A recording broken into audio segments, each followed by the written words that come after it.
Assalamualaikum Sobat Vanessa, kembali lagi bersama aku Meisha di Alumni Talk 3. Nah, di sini kita kedatangan salah satu alumni terbaik di MAN 4 Sleman. Mau tahu siapa? Langsung aja, Kak Rey. Halo. Kita sambut dulu ya, Kak Rey.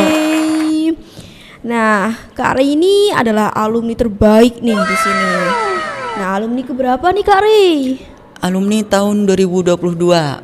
Jadi baru tahun ini. Baru tahun ini lulus nih. Iya. Nah, Kak Rey kan lulusan terbaik nih. Nah, itu Kak Rey masuk jurusan apa? Kemarin jurusannya di MAN 4 Sleman jurusan agama. Jadi saya masuk kemarin jurusan agama. Kenapa Kak Rey milih agama sedangkan kan biasanya para orang tua nih kayak nyaranin di IPA aja, IPS aja. Kenapa Kak Rey lebih memilih agama ketimbang yang IPA, IPS? Karena gini ya. Seperti yang kita tahu mungkin ya, jurusan agama itu banyak orang-orang yang minatnya sedikit untuk masuk ke jurusan agama. Iya. Jadi mereka itu terkadang lebih, apalagi terutama di Indonesia ya, itu lebih mengutamakan pendidikan umumnya daripada pendidikan keagamaannya ataupun pendidikan spiritualnya.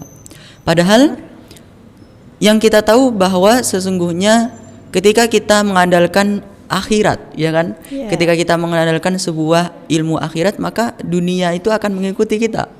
Wah, bener banget. Iya kan? Motivasi. Karena apa? Karena mungkin kita sering dengar nih dari ustadz-ustadz ataupun penceramah-penceramah yang lain, ketika kita mementingkan ilmu-ilmu akhirat, ketika kita lebih mengandalkan ilmu akhirat daripada ilmu dunianya, maka ketika kita menjalani ataupun kita menghadapi sebuah masalah dunia itu akan mengikuti kita. Karena apa? Karena kita ada skill akhiratnya. Dari situ kita belum tahu nih, kenapa orang-orang lebih sedikit memilih jurusan agama ataupun lebih memilih mempelajari ilmu-ilmu umum daripada memperdalam ilmu-ilmu agama. Gitu. Nah, kakak ini kan kayak lebih mementingkan agama nih. Terus menurut kakak sepenting apa sih agama itu di kehidupan kakak? Agama Islam terutama ya, di kehidupan kita sebagai seorang muslim itu sangat penting banget. Apalagi ketika kita, gini aja deh, dari activity kita, dari daily activity kita, kegiatan sehari-hari kita, itu aslinya semua itu sudah diatur sama agama Islam. Iya enggak? Iya, benar banget sih. Ketika kita pengen menjadi orang yang rajin gitu ya, orang yang tekun, Islam sudah mengajarkan bahwa bangun subuh itu bisa meningkatkan otak kita, meningkatkan kualitas otak kita. Dan dari situ juga ketika kita pengen memberikan sebuah kata-kata ataupun kita memberikan mencari motivasi yang lain ataupun menjadi seorang motivator nih, itu Islam sudah mengajarkan kepada kita kalau memperbaiki diri sendiri dulu, ya enggak, daripada memperbaiki kehidupan orang lain. Berarti muhasabah diri dulu. Iya, lebih ke muhasabah diri dulu ya. Iya, ya agak-agak bingung soalnya nih ya. Iya, benar. Biasanya kakak kalau misalnya buat muhasabah kayak gitu, gimana nih kak caranya? Tips-tips gitu. Kalau kita buat muhasabah sih ya, sebenarnya sih lebih kembali ke diri kita sendiri ya. Sebenarnya sih gini aja, kita bermuhasabah itu tujuannya buat apa sih? Gitu. Kita tuh kan bermuhasabah tujuannya agar kita itu bisa menjadi orang yang lebih baik ke depannya, ya enggak? Iya, benar. Jadi gini, karena banyak orang di luar sana gitu kan, terutama mungkin di lingkup diri kita sendiri, ada yang hari demi hari justru bukan menjadi lebih baik, tapi justru menjadi lebih buruk. Kebalikannya gitu. Nah, bisa menjadi kebalikannya ya, ibaratnya bahasanya. Dari situ muhasabah itu penting buat kita. Sebenarnya dari muhasabah itu ya bisa membuat diri kita menjadi lebih baik gitu. Kalau tips-tipsnya sih lebih kenali diri sendiri sih. Be yourself gitu ya. Be yourself itu lebih kenali diri kita sendiri. Sebenarnya kita punya kurang apa sih? Kita kurangnya di mana? Mungkin dari aspek sociality kita, aspek sosial kita kepada orang-orang udah good, udah bagus. Tapi mungkin dari pengenalan diri kita itu mungkin ada yang kurang dari diri kita sendiri. Makanya di orang-orang itu kan ada yang nyebutin ada introvert dan extrovert. Iya, ya benar. Itu lagi viral loh. Iya, viral Sampai banget. saya itu nyari introvert, extrovert itu apa? Ternyata perbedaannya cuman cara pemikiran doang. Ibaratnya secara generalnya itu secara pemikiran. Kalau introvert dia itu cara pemikirannya lebih privasi, lebih Pendiam gitu iya, ya. lebih ke diri sendiri. Tapi tidak memungkinkan juga ketika ada orang yang ketika mereka itu introvert, mereka justru bisa menciptakan karya-karya yang luar biasa. Iya sih, benar. Sebaliknya juga, ketika ada orang yang extrovert, jadi dia itu lebih generalnya dia lebih ke primary, jadi lebih ke umumnya. Humble gitu Iya, ya. jadi dia lebih ke humble. Dan biasanya orang-orang yang extrovert ini ketika dikasih tugas, ketika dikasih sebuah masalah itu, dia nggak bisa ngerjain sendiri. Dia harus butuh teman yang ibaratnya mengarahkan dia. Ya, benar. Setiap introvert dan extrovert itu ada kelebihan dan kekurangannya. Ternyata ada yang ketiga. Yang ketiga itu Apaan nih, Kak? ambivert.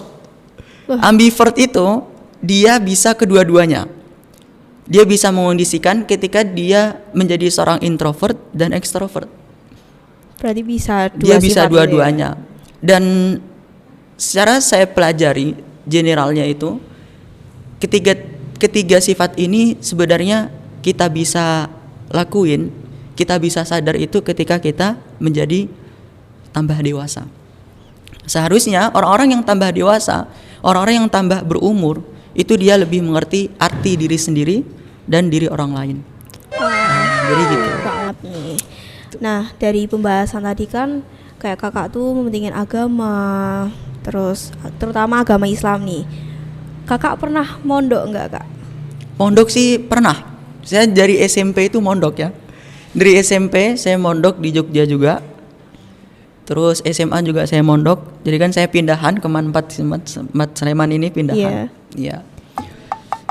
Untuk Gitu. alasan kakak pindah ke sini kenapa nih, Kak? Mungkin kan biasanya nih kalau anak pondok kan kadang ada yang alasannya nggak betah atau mungkin nggak nyaman sama pondoknya atau gimana nih, Kak, kalau kakak? Pindah ke Man 4-nya ya. Iya, pindah ke manfaatnya. Sebenarnya kalau pindah ke Man 4-nya sih kalau untuk secara detailnya mungkin kita nggak akan bahas di sini gitu ya. Buat Ya, privacy kakak bukan aja. privacy gitu ya, buat pelajaran saya sendiri juga. Dan untuk secara generalnya mungkin kita cari lebih banyak pengalaman. Jadi gitu. Karena apa? Karena pondok pesantren itu ada sifat yang general, ada yang sifat yang umum, ada yang sifatnya privacy. Sama kayak diri Iya kita. sih. Pondok pesantren ada yang sifatnya privacy. Ketika kita masuk ke pondok pesantren yang privacy, maka kita nggak bisa mengembangkan diri kita. Itu yang saya alami. Oh, Jadi ketika kita masuk ke pondok pesantren yang privacy, itu kita untuk mengembangkan jati diri kita tuh lebih sulit daripada kita masuk ke pondok pesantren yang general, yang lebih ke umum. Karena apa? Karena ketika kita masuk pondok pesantren itu kan apa-apa mandiri ya. iya, mandiri. Semuanya mandiri, apa yang kita lakukan itu semuanya mandiri. Dan nggak ada campur tangan orang tua. Itu pun ketika kita pengen ibaratnya ngasih tahu nih masalah kita ke orang tua, itu mungkin jaraknya sekitar sehari 2 hari. Nggak bisa langsung semenit sekata dan 2 menit tuh nggak bisa. Jadi Bertahap gitu, gitu ya, harus Kak. bertahap. Terus Dan kakak, ya lanjut dulu, Kak. ya, dan ketika itu mungkin ketika kita bisa menyadari ya, ketika kita masuk pondok pesantren yang privacy itu teman-temannya itu aja. Kita nggak bisa mengenal dunia luar. Tapi bisa ketika explore ya gitu kita ya. nggak bisa explore. Tapi ketika masuk ke pondok pesantren general kita bisa explore dunia luar. Dengan apa? Dengan kita mengikuti lomba misal contohnya. Jadi memang saya dari SMP itu, dari SD malah itu udah tingkat nasional ya, JSIT. JSIT itu jajaran Sekolah Islam Terpadu. Waktu itu saya SD kelas 5. Itu lomba di UNY peringkat 4 pidato bahasa Indonesia tingkat nasional. Wah, hebat Jadi gitu. banget nih. Karena itu dan ketika kita masuk pondok pesantren itu belum tentu juga itu kita akan bisa eksplor Quran itu juga nggak bakal tentu, karena tergantung diri kita. Kalau kita bisa memilih pondok pesantren, memilihnya dengan baik, dan kita juga bisa memberikan impact terbaik untuk pondoknya, maka kita akan bisa menyesuaikan di situ. Wah, hebat banget nih kakak. Iya. Kan kakak udah dengar nih, aku dengar nih kan kakak udah berprestasi dari SD ya tadi ya, dari SD terus SMP mondok terus pindah ke sini ya kak.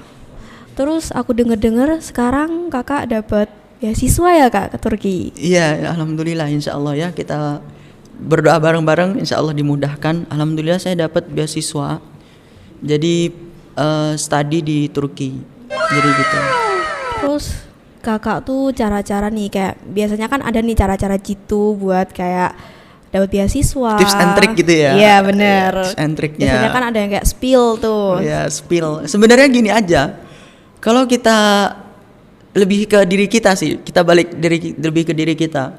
Sebenarnya sebuah keinginan, ketika kita pengen sebuah sesuatu nih, kita pengen apa? Itu otomatis kita akan memperjuangkannya, ya enggak? Ibaratnya cinta itu juga sama-sama, gitu kan? Kalau berjuang sendiri kayaknya ya kak. Kita kalau berjuang sendiri ya kita akan merasakan impactnya lebih terasa. Sama. Ketika kita juga pengen mendapatkan beasiswa tertentu, contohnya misalnya beasiswa Turki ini, sebenarnya dari diri kita pengen nggak dapat beasiswa, gitu. Kalau kita pengen, maka kita pasti akan action. Kita akan beraksi buat bagaimana, informasi dari mana, terus nanti gimana caranya, itu juga dari diri kita juga yang akan menentukannya. Jadi tips and triknya yang pertama itu pengen, itu ingin. Yang kedua kita cari browsing, kita cari banyak kan sekarang di berbagai internet, beasiswa Turki langsung muncul banyak tuh. Beasiswa Turki apa jenisnya itu juga banyak, dan mereka akan menjelaskan di situ. Dari situ mungkin ketika kita udah pengen, terus yang kedua kita browsing, kita nyariin di internet, otomatis semangat kita lebih tinggi kan? Ya, tambah semangat. Berarti beasiswa ini insya Allah kita akan bisa dapat, gitu kan? Terus yang ketiga, alasannya.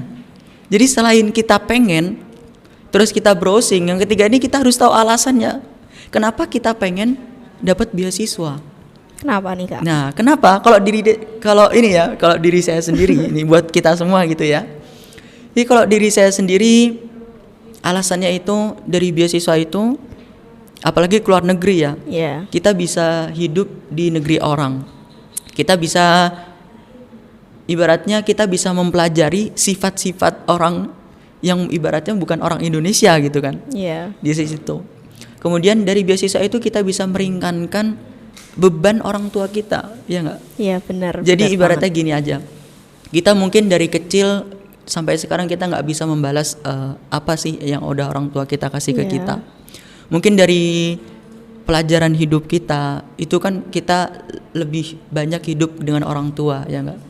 Dan orang tua mungkin lebih mengerti tentang diri kita, dan apa yang mereka udah kasih ke kita tuh ya kita nggak bisa balas walaupun sebanyak apapun itu, karena mereka itu yang akan menuntun kita dari lahir sampai ketika kita besar nanti. Sampai setua ini. Iya, sampai setua ini, tapi nggak tua-tua banget. Oh ya, masih muda.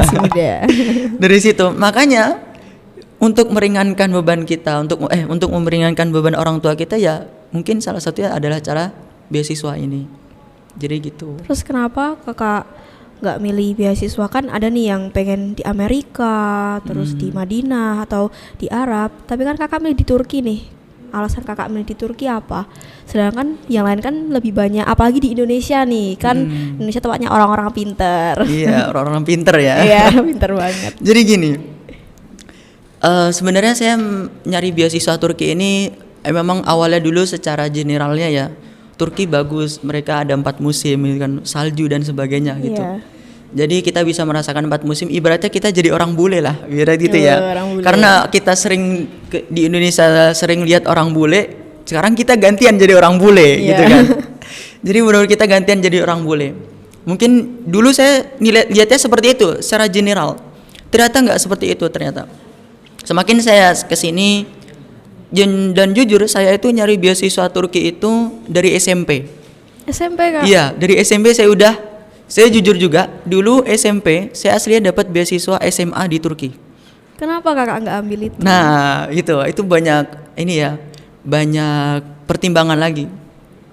Dulu memang ini banyak, ibaratnya ya seperti ini lagi. Ketika kita pengen mencari beasiswa, maka beasiswa banyak yang datang Iya, kan. benar. Kayak gitu. Jadi saya terjebak di situ. Banyak pilihan-pilihan, ternyata mungkin saya dari SMP hanya mencari salah satu beasiswa ini. Ternyata pas saya mau lulus, ada orang menawarkan beasiswa lagi. Wah. Nah, dari situ. Rezeki ya kak berarti ya, Iya, Kak, rezeki. ini. Dan itu juga sebagai musibah juga sebenarnya. Iya. Kita kan nggak tahu nanti ke depannya gimana. Iya, Iya. Jadi kita harus pintar-pintar milih. Dan itu orang tua penting untuk memilih kita. Ibaratnya membantu kita di situ. Berarti kakak minta pendapat orang Iya, tua dulu otomatis nih. minta pendapat orang tua dulu. Dan dari situ juga dari SMP itu ya saya dapat beasiswa ke SMA. Jadi dan itu kita ke Jakarta. Waktu itu harus ke Jakarta dulu karena melakukan interview. Dan itu enak banget.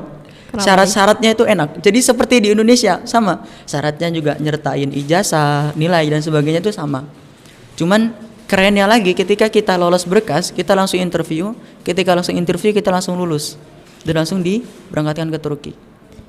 Bedanya di sini adalah ketika ada beasiswa beasiswa lain nih yang datang kepada saya, itu mereka bilang beasiswa satu ini setahun bimbingan dulu di Indonesia. Berarti harus bimbingan dulu nih Iya, sebelum. nanti setelah setahun kita baru berangkat ke Turki. Tapi lambat laun mungkin rezekinya tidak belum ada ya kan, belum rezekinya, akhirnya ujung-ujungnya lah saya lulusan dari Manfaat Sleman gitu ya. Wah, hebat banget. Dan kenapa mungkin karena saya nggak ke luar negeri selain di Timur Tengah, Arab Saudi dan sebagainya. Saya jujur saya nggak suka panas. Kenapa nih kak? Iya, saya sih nggak suka panas. Gak mau hitam ya kak? Iya, Timur Tengah itu kan panas ya. Iya. Walaupun mereka musim dingin, tapi mereka nggak ada salju, Bener tapi dingin. Memang ada kakak kelas saya itu, dia di Mesir. Dan di Mesir tuh rata-rata mahasiswa sana tuh gendut-gendut. Jadi gendut-gendut. Saya nggak suka gendut juga, nggak suka panas gitu. Iya, ya, general aja. Jadi gitu. Kalau di Amerika dan sebagainya di Eropa, karena saya basicnya Islam ya, basicnya jurusan.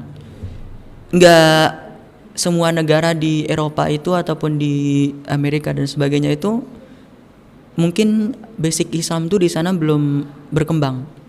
Jadi mungkin ketika kita belajar ke sana mungkin aja basic Islam kita bisa berkurang gitu. Iya, Jadi makanya saya memilih Turki itu karena dulunya negara Turki itu kan negara Utsmani.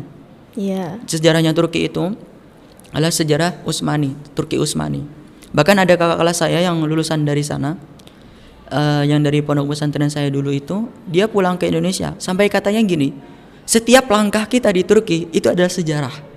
Kenapa nih kak? Karena benar dibuktikan dengan sejarah. Ketika kita jalan nih 2 langkah aja, sampingnya ada tulisan sejarah apa. Ya Allah. Jadi ada benar-benar ada sejarah di Turki Utsmani seperti itu. Dan Unik itu ya, benar, Kak? iya unik, benar-benar unik. Dan bangunan-bangunan sana itu salah satunya ada universitas sana itu dari 1453. Dari tahun itu universitasnya sudah ada, namanya Istanbul University. Jadi namanya Istanbul University dan bangunan masih bangunan zaman Turki Utsmani. Belum diganti Belum itu, Kak? diganti sampai sekarang.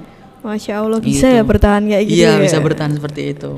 Terus perasaannya kakak nih masuk dapat beasiswa gimana nih kak? Kan mesti seneng banget lah kalau orang lihat kamu sih, wah Kak Ray ini dapat beasiswa, mesti kayak speechless banget gitu loh. Iya, sebenarnya gini aja ya.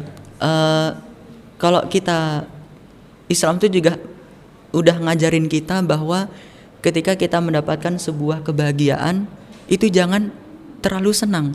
Senang boleh, tapi jangan berlebihan. Karena apa? Karena ketika kita sudah terlalut dalam kesenangan dan ketika kita gagal dalam mencapainya, kita akan menyesal. Sakit ya kak? Iya, sakit. Ibaratnya ini kan ditinggal lagi pas sayang-sayangnya. Wah, gitu kan. bucin nih. Iya, makanya itu. Kasihan juga kan, udah sakit, bahasanya juga nyesek lagi kan. Iya. Nah, sama. Ketika kita mendapatkan sesuatu itu jangan terlalu senang. Mungkin aja itu bisa menjadi cobaan, Iya, mungkin benar. aja itu bisa jadi sebuah kenikmatan bagi diri kita sendiri. Jadi gitu. Cara-caranya apa nih Kak biar bisa dapat beasiswa? Oh ya, beasiswa ya. Kalau cara-caranya ya kembali lagi sih. Sebenarnya ini buat diri saya sendiri, kalian perbanyak lomba ya. Perbanyak dari sertifikat. Aktif gitu ya, Iya. Kak, berarti. Kita mungkin ada event-event lomba dan sebagainya. Itu kalian dapetin aja, walaupun piagam penghargaan peserta lomba mewarnai, nggak apa-apa. Mewarnai apa, tingkat apa, nggak apa-apa. Itu bakalan jadi nilai plus. Walaupun sekecil apapun, itu bakal kita upload nanti untuk beasiswanya. Jadi memang saya dari kecil dulu memang aktif dari lomba, dan saya dulu dari kecil memang nggak tahu lomba piagam ini, sertifikat ini buat apa tuh nggak tahu. Akhirnya beranjak SMP, oh ternyata buat ini. Jadi Baru buat paham gitu beasiswa. ya. Oh, jadi benar-benar ketika kita mungkin basic kita udah terlanjur nih masuk ke pendidikan jurusan yang umum.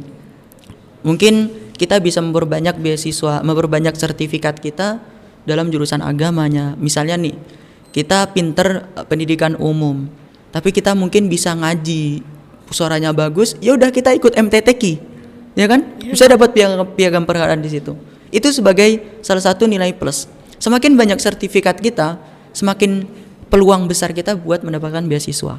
Jadi seperti itu. Berarti bakat apapun itu harus kita. Bakat apapun kita publish, seperti itu. Bukan sekedar sombong ya. Iya. Karena gini, kesenangan itu ibaratnya kelebihan kita.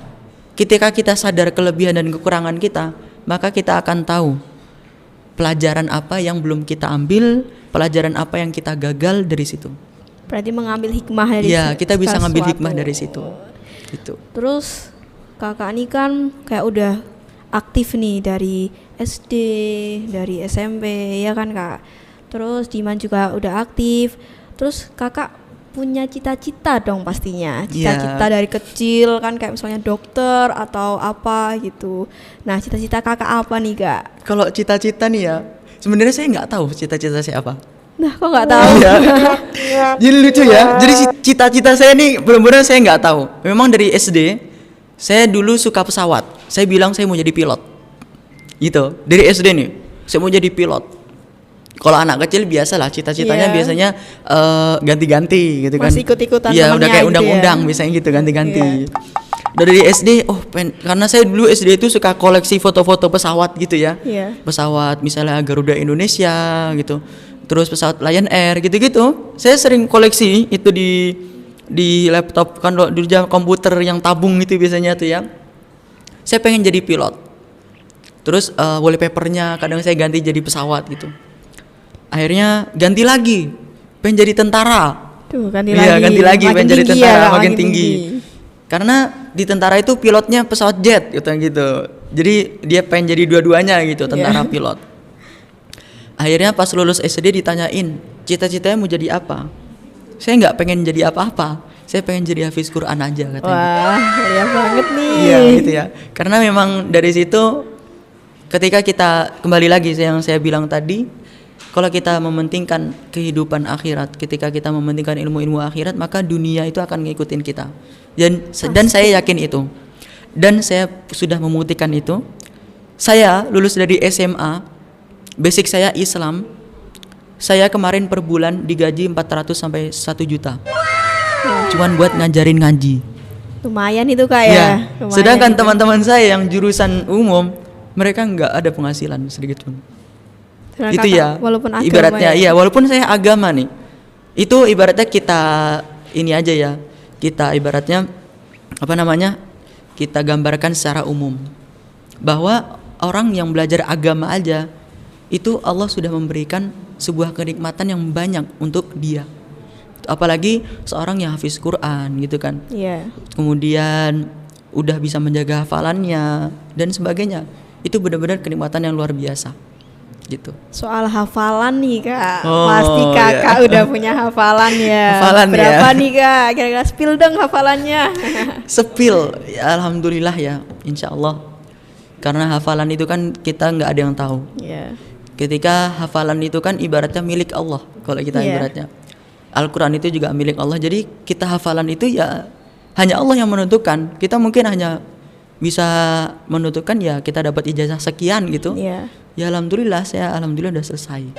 Alhamdulillah ya Ya. Allah, Masya Allah. Berarti aku bersanding dengan Hafiz Quran nih. Enggak berarti. juga.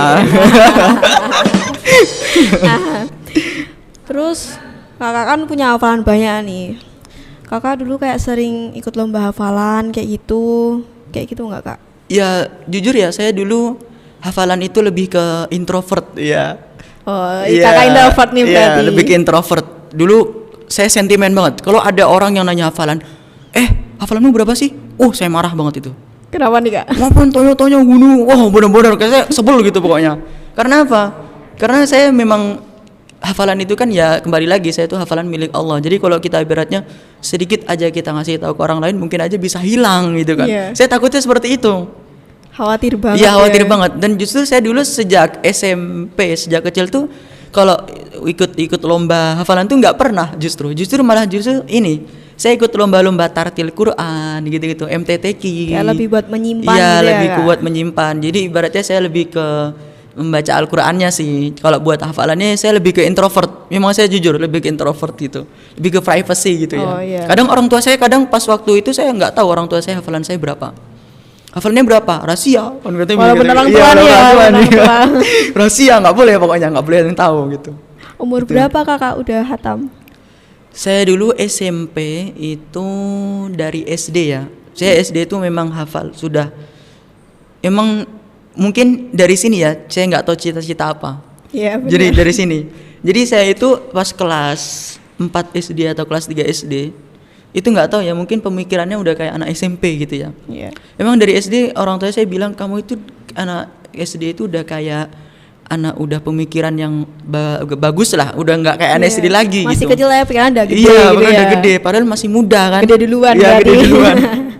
Dari situ dari SD orang tua saya pernah tanya nih ke orang tua saya, Bun, besok abang pas gede mau jadi apa? Mintanya mau jadi apa? Gitu. Oh, tanya nih Tanya. ceritanya. Besok pengen jadi dokter katanya. Karena banyak duitnya. Katanya Wah, gitu. duit lagi ya, Iya, duit banyak lagi. duitnya, duit lagi gitu ya. Besok jadi dokter karena banyak duitnya katanya gitu. Dari situ akhirnya saya bilang gini, Bun, ya kalau besok abang jadi hafiz Quran yang kayak di TV itu gimana? Jadi dulu kan ada nih serial di TV itu Hafiz Indonesia Iya, sampai sekarang iya, ya. iya. Dari saya Masih. kecil tuh sampai sekarang masih ada. Dan saya pengen jadi kayak gitu. Akhirnya dari situ orang tua saya sadar bahwa dunia itu sifatnya sementara. Maksudnya sementara apa? Uang bakal habis, ya enggak? Iya. Ilmu umum yang kita pelajari itu bakalan nggak akan berguna. Ini saya membuktikan sendiri. Tapi ketika kita mempelajari agama, walaupun kita pergi ke masjid aja itu berguna. Ya nggak? Iya benar. Bener banget itu benar pasti. banget. Tapi ilmu fisika kita nggak bisa bawa ke masjid. Ilmu agama kita sholat aja itu bahkan harus dibawa ke masjid. Praktekin Iya, ya dipraktekin. pasti. Praktekin. Nah dari situ memang ya mungkin kita boleh nih ya mempelajari ilmu umum, tapi usahakanlah ilmu agama kita lebih jago daripada ilmu umum kita. Jadi gitu. Memang saya ini aja, saya memang punya prinsip diri sendiri. Saya belajar ilmu umum bukan buat jadi ilmuwan dan sebagainya, tapi biar saya belajar ilmu umum itu biar nggak dibodoh-bodohin. Oh iya benar. Karena banyak nih orang zaman sekarang nih, orang yang pikirannya dewasa ya, pikirannya udah tua, ibaratnya udah terkenal, tapi mereka pemikirannya masih kayak anak kecil. Iya, Ya. gede doang Iya. tapi pemikirannya kecil. Pemikirannya gitu. kecil dan kebalikannya juga ada anak yang udah berumur masih umur 10 tahun 12 tahun tapi pemikirannya udah Masya Allah udah seperti orang dewasa gitu. Nah, nggak kerasa banget nih kak, kan kita udah ngobrol banyak dari prestasinya kakak, cara-cara kakak dapat beasiswa, pokoknya banyak deh yang udah kita omongin ya, sampai bercanda juga Iya. nih. Nah, sebelum kita tutup nih, apa pesan-pesan nih kira-kira mungkin buat teman-teman Iya, yang buat teman-teman mau ya. dapat beasiswa atau kayak berprestasi kayak kakak, jadi hafidhoh, banyak banget nih kelebihannya kak, nggak bisa jemput. Hafidhoh buat cewek kayaknya tuh. Oh iya, hafid, Iya. ya, salah kak. berarti. Hafidhoh buat cewek. Hafid ya.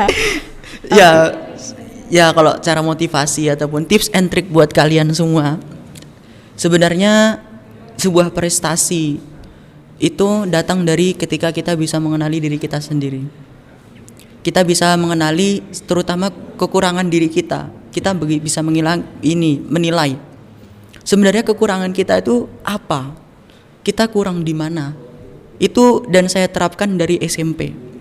Dari SMP kelas 1 saya terapkan seperti itu. Bahkan orang tua saya sekarang, saya punya saudara adik juga.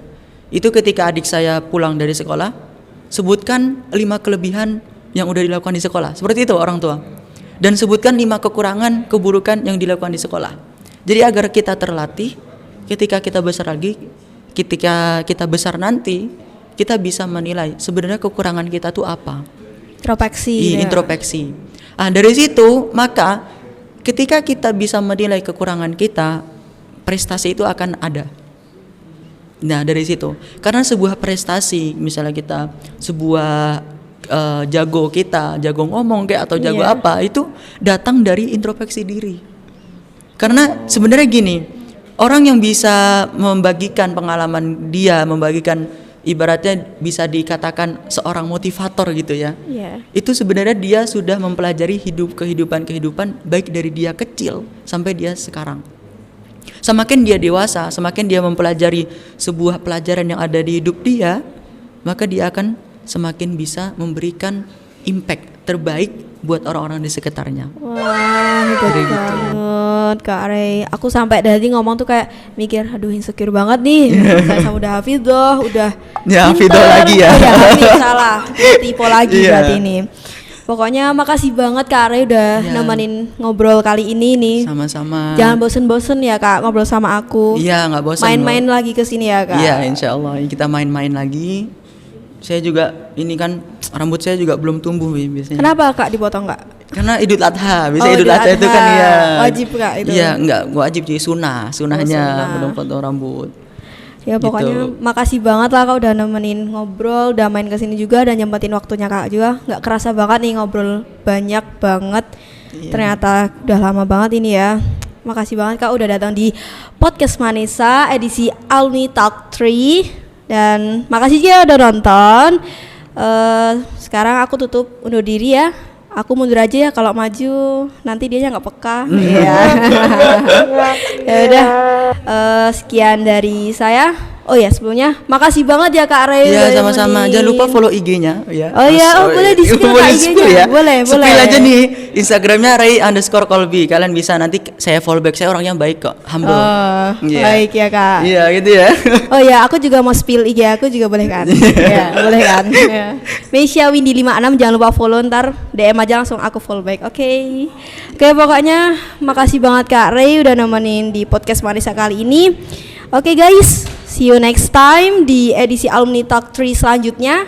See you, bye-bye. See you next time. And wassalamualaikum warahmatullahi wabarakatuh. Waalaikumsalam.